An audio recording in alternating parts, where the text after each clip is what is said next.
บ่ครับกะเลขที่เฮาไปแหละอยู่ดงตะไห้ไปนอนอยู่ดงตะไห้เลยสิรวยวัดที่ร่วมกันสร้างเนาะอาจารย์เนาะแม่นที่ไปฝันที่นั้นโดนไปนะครับคืออาจารย์เที่ยกะขอเพิ่น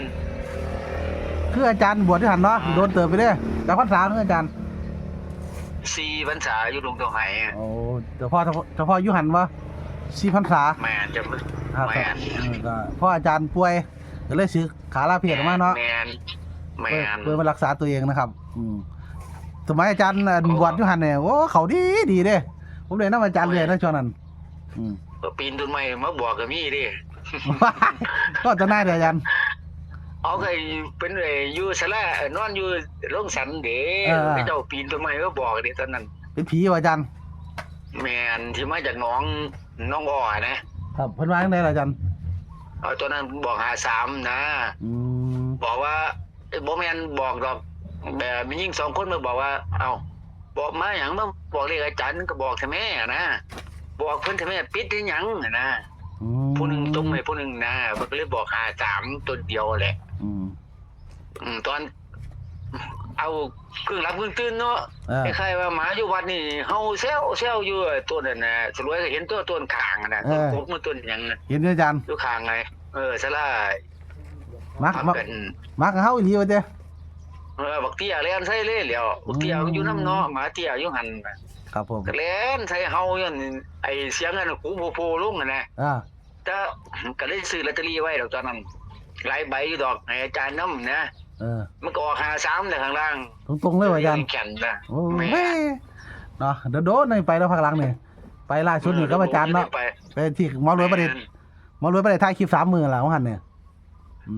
ที่ไปนอนอยู่นั่นก็ขอปู่ย่าเพิ่นแหละโอ้อาจารย์ได้ขอเพิ่นบ่แม่นฝันที่แรกอะคล้ายๆเพิ่นมาบอกอยู่ดอก94ก็คิดว่ามันแม่นเจ้าของหลับเจ้าของตื่นนี่คิดเอานะบ่มั่นใจว่าเด้ฝันนะดึกๆคือเจ้ามากับฝันอยู่ตัวนี้อีกแหละ594นะฝัน2 รอบแม่นมื้อนั้นก็ฝัน2 รอบเด้ก็คุยกับหมอรวยอยู่ก็ฝัน2 รอบนะกับฝันเพิ่นมาบอก2 เที่ยละ594แต่มันไปกะบังเอิญมันไปออกแล้วสตาร์มันน่ะเนาะรวย594เนาะครับ3 ตัวตรงเนาะอาจารย์เนาะแม่นแต่ว่า594ก็ไปออกอาจารย์คิดว่าเป็นไทยนำติเอาก็กลับมามื้อนึงให้ก็กลับมานอนอีกบ่ล่ะก็ขอปู่ย่าอีกเด้อนะก็คือเงียบบ่มีฝันบ่มีปริยายนั่นคือเพิ่นให้แล้วนะเพิ่นให้ทีเดียวคือหั่น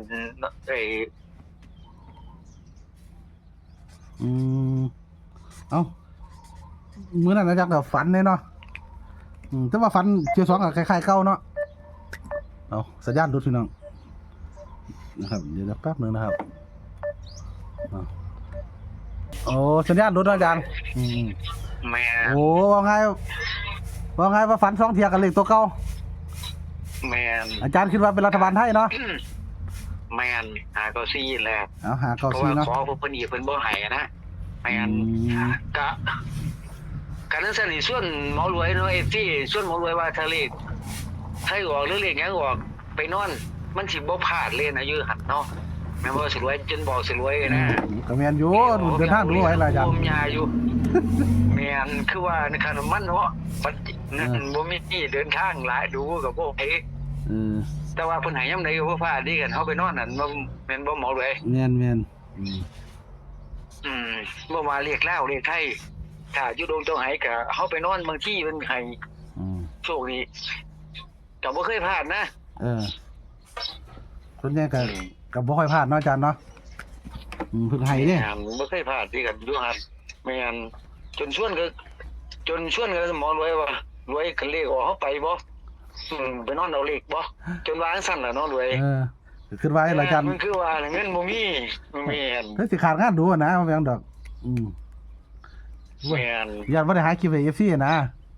แต่ว่าก็ถือว่าไปถ่ายเอาอยู่พุ่นเฮาก็ไปถ่ายเอาอยู่พุ่นแล้วแต่ว่าไปนำแรกก็ได้นำอันนี้ได้สังเกตเบิ่งเนาะแม่นไปยามใดได้ยามนั้นบ่เคยพลาด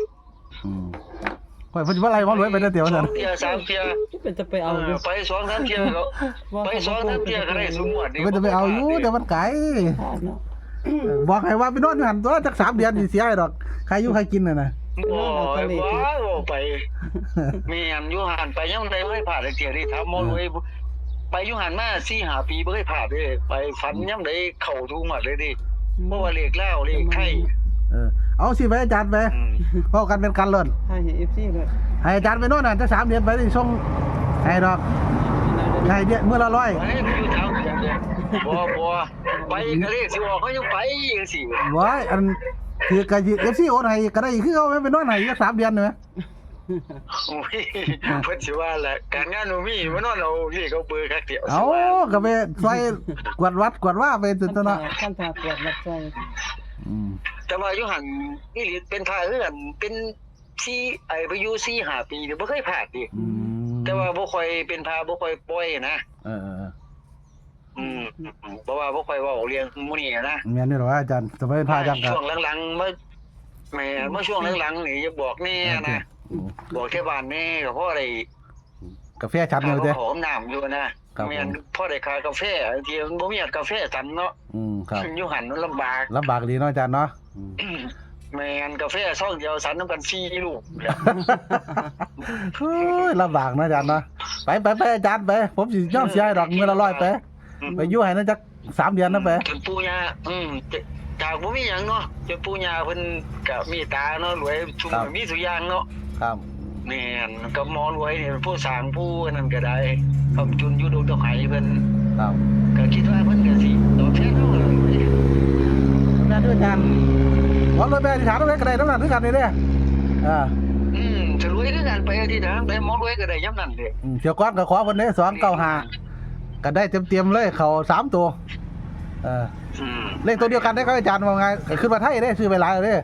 หมอรวยฝันได้295อาจารย์ปอกฝันได้594ว่าสิเฮ็ดคนละคลิปอยู่ว่าเลยได้เว้าแล้วเว้ารถเนาะอาจารย์เนาะ แม่นบ่เป็นหยังดอก หมอรวยน่ะฝันได้259 259อาจารย์ปอกได้594มือเดียวกันนะครับมือเดียวกันเลยขอน่ะแข่งกันได้ก็อาจารย์นั่นมาแข่งกันว่าเพิ่นสิแม่นเท่ากันจะได้เว้ากัน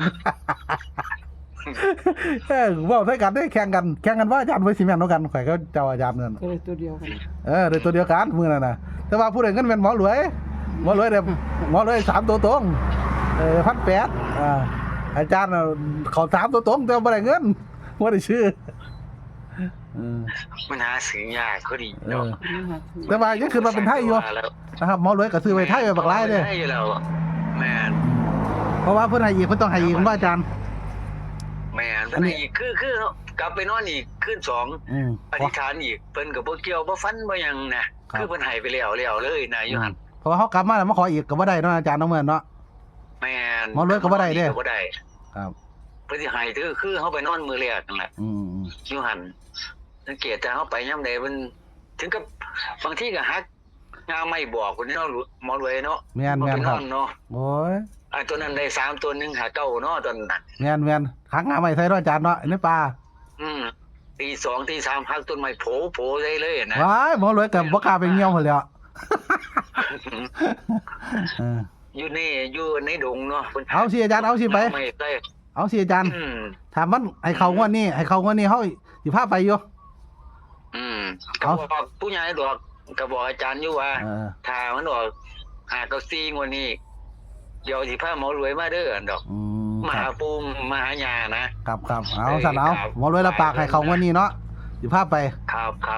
อาจารย์ขอบคุณหลายๆครับขอให้โชคมันนำเด้อนะครับไอ้ซี่สลับทุกคนได้ประสบมันเด้องวดนี้ครับพี่เฮงปังครับขอบคุณครับ ครับสวัสดีครับนะครับนาทิตย์ละศึกแล้วเด้อนะครับแต่ยังเกิดเป็นพระบ่ แล้วเก่านะเพิ่นศึกแล้วเพิ่นแฟนพระก็เลยติดอาจารย์ก็เลยเพิ่นอาจารย์คือเก่านะครับจริงๆเราก็ศึกแล้วนะครับเป็นทิศแล้วนะครับแต่ว่าหมอรวยยังใส่คำว่าอาจารย์คือเก่าอยู่ติดปากแล้วนะครับเราก็เลยไปนำกันว่านี่แหละไปส่งครูบาอาจารย์อยู่นครพนมนำกันกับเพิ่นนะครับก็เลยขอนำกันขอพร้อมกันเลยว่าไงมื้อนั้นขอพร้อมกัน